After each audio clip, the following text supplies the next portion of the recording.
మెదక్ జిల్లా మాచవరం గ్రామంలోని 70 ఏళ్లుగా గ్రామ కూడలిలో ఉన్న పూరి గుడిసెను సర్పంచ్ అనుమతులు లేకుండా కూల్చివేశారంటూ గ్రామస్తులు ఆగ్రహం వ్యక్తం చేస్తున్నారు. ఎన్నో మధుర జ్ఞాపకాలకు వృద్ధుల కాలక్షేపానికి వేదికగా ఉన్న గుడిసెను గ్రామ పంచాయతీ తీర్మానం లేకుండానే తొలగించారని ఆరోపించారు. ఈ నిర్ణయంపై ఎన్ఐఆర్లు కూడా ఆవేదన వ్యక్తం చేస్తుండగా సర్పంచ్ సమాధానం చెప్పాలని గ్రామస్తులు డిమాండ్ చేస్తున్నారు. ఈ విషయంపై సర్పంచ్ కార్యదర్శిని సంప్రదించే ప్రయత్నం చేసినా అందుబాటులో రాలేదు.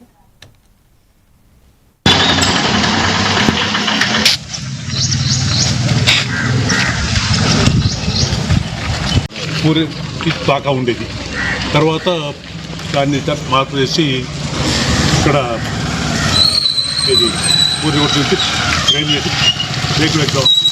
ఇది ఆర్థికంగా లేకపోవడం వల్ల ఇలా తర్వాత వేసుకోవచ్చు అని ఫ్రేమ్ వర్క్ అంతా చేసి పెట్టేసి పూరి పాక నడుపుతాం. పూరి పాక కప్పేవాళ్ళు ఎవరు లేక చివరికి రేకులు వేద్దామని రేకులు తీసుకురావడం జరిగింది. తీసుకొచ్చి దానికోసం అక్కడ తయారు చేస్తూ ఉండగా అవతల కొంతమంది వచ్చి దిగురాని వాడిని నెట్టేశారు.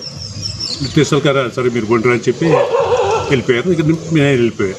ఇక తర్వాత వచ్చి ట్రాక్టర్ తీసుకొచ్చి 6 నెలల క్రితమే కంప్లైంట్ ఇవ్వడం జరిగింది. దీన్ని తీయాలనుకుంటున్నారు అనేసి ఎంపీడీఓ గారికి డిపిఓ గారికి కూడా కంప్లైంట్ ఇవ్వడం జరిగింది. కానీ ఏ చర్యలు కాలేదు.